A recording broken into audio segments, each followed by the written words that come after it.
ఈ ప్లేస్ని టిహాన్ అని పిలుస్తారు. సో ఇక్కడ చాలా రీసెర్చ్ జరుగుతూ ఉంటుంది. లైక్ ఇప్పుడు డ్రోన్స్ బిల్డ్ చేయడం లేదా ఏదైనా సిమిలర్ టైప్ లేదా ఫ్లైట్స్ అలాంటివి ఉంటాయి. సో ఇక్కడ యాక్చువల్లీ ఒక ఎయిర్ స్ట్రిప్ ఉంటుంది. సో అక్కడ ఫ్లైట్స్ ల్యాండింగ్ టేక్అవుట్ అలాంటివి లైక్ చిన్న చిన్నవి చేస్తారు. టిహాన్ అని పిలుస్తారు. సో ఇక్కడ రీసెర్చ్ జరుగుతూ ఉంటుంది. ఇప్పుడు డ్రోన్ బిల్డింగ్, డ్రోన్ డెవలప్మెంట్ కొన్నిసార్లు మిలిటరీ కోసం అయినా బిల్డ్ చేస్తూ ఉంటారు ఇక్కడ. సో ఇక్కడ we also have an air strip. ఇప్పుడు ఫ్లైట్స్ ల్యాండ్ టేక్ ఆఫ్ అవుతుంటాయి కదా, ఎయిర్ స్ట్రిప్ అలాంటి సిమిలర్ది చిన్నది ఇక్కడ ఉంటుంది. అండ్ బేసిక్లీ ఇక్కడ లాట్ ఆఫ్ టెక్నాలజీ డెవలప్మెంట్ ఉంటుంది. సో ఇక్కడ డ్రోన్స్ ఫ్లై అవుతుంటాయి అవుతాయి కదా డ్రోన్స్. ఆ డ్రోన్స్ మూవీస్కి సంబంధించిన ఎయిర్ క్రాఫ్ట్స్ అంతే కదా, ఎయిర్ క్రాఫ్ట్స్ కదా. అంటే లైక్ ఫుల్ కాదు, లైక్ మినియేచర్ ఏదైనా బిల్డింగ్ అలాంటిది ఏదైనా మినీ యంత్రాలు పరికరాలు తయారు చేసే ఆ పరికరాలు సంబంధించేటువంటి బిల్డింగ్ ఇది ఆ area. And also you have to formal procedure you have to do.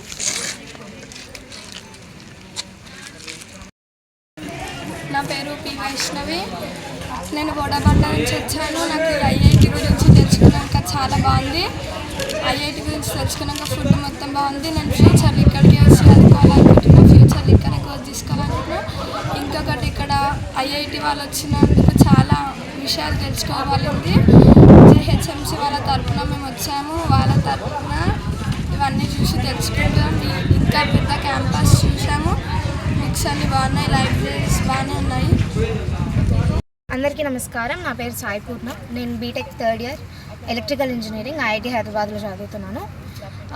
Rural development centre, Prayas మరియు ఈ క్లబ్ వాళ్ళు ఇవాళ జిహెచ్ఎంసీ కార్మికుల పిల్లల్ని దాదాపు 150 to 180 మెంబర్స్ని ఇక్కడికి తీసుకురావడం జరిగింది.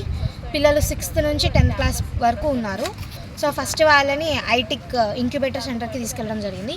అక్కడ 3D printing lab facilities, laser cutting ఇవన్నీ చూపించి నడిపించుకుంటూ తీసుకెళ్ళి ఇప్పుడు లైబ్రరీ చూపించాము. ఆ తర్వాత మెస్కి తీసుకెళ్ళాము లంచ్కి. ఆ తర్వాత ఇక్కడ లెక్చర్ హాల్ కాంప్లెక్స్లో వాళ్ళకి మా ప్రొఫెసర్స్ లెక్చర్ ఇవ్వడం జరిగింది. పిల్లలు బాగా మోటివేట్ అయ్యారు. ఆ తర్వాత చదువు మాత్రమే కాదు ఇంకా చాలా ఉంటాయని చెప్పి స్పోర్ట్స్ కాంప్లెక్స్కి తీసుకెళ్ళాము. అక్కడ మాకున్న ఫెసిలిటీస్, స్పోర్ట్స్, ఆటలు ఇవన్నీ చూసి మేము కూడా వస్తాం ఐఐటికి అని చెప్పడం చాలా సంతోషంగా ఉంది. ఇక్కడ చాలా ఇన్వెన్షన్స్ అండ్ ఇన్నోవేషన్స్ జరుగుతాయి. మాకు ఇక్కడ చాలా ఫేమస్ అంటే 5G 6G టెక్నాలజీ.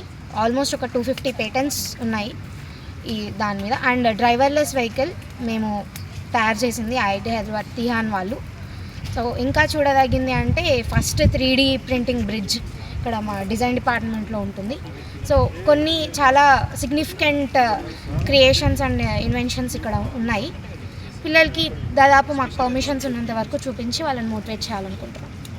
నేర్చుకోవచ్చు. మేము వచ్చామంటే వాళ్ళు కూడా రావచ్చు అని ఒక మోటివేషన్ అయితే మేము ఇచ్చాము. పిల్లలు కూడా అవునక్క మేము ట్రై చేస్తాము అన్నారు. వాళ్ళకి ఏమి ఇంట్రెస్ట్ ఉంది, ఇప్పుడు 6th వాళ్ళకైతే ఐడియా ఉండకపోవచ్చు, బట్ 10th వాళ్ళకి ఎంపీసీ బైపీసీ ఏంటి అన్నది తెలిసి ఉంటుంది. సో ఏం తీసుకుంటారు, ఎలా ఉంటారు అని మేము అడగడం జరిగింది. వాళ్ళకి సజెషన్స్ ఇవ్వడం కూడా జరిగింది. బైపీసీ తీసుకుంటే ఐఐటికి రాలేము అన్నది ఒక మిత్. సో బైపీసీ తీసుకున్నా కూడా మీరు రావచ్చు అని మోటివేట్ చేశాము. ఇక్కడ బయోమెడికల్, బయోటెక్నాలజీ డిపార్ట్మెంట్స్ కూడా ఉన్నాయి. సో మీరు రావచ్చు, ఇక్కడ చదవచ్చు. ఏ టైంలో అయినా బ్యాచిలర్సే కాదు, ఇక్కడ మాస్టర్స్కి రావచ్చు, పిహెచ్డీకి రావచ్చు. మీరు ఏ టైంలో అయినా చదవడానికి ఏజ్ అడ్డు రాదు. మీకు కష్టపడితే మీరు చాలా ఇక్కడికి రావచ్చు అని ఒక మోటివేషన్ ఇచ్చారు.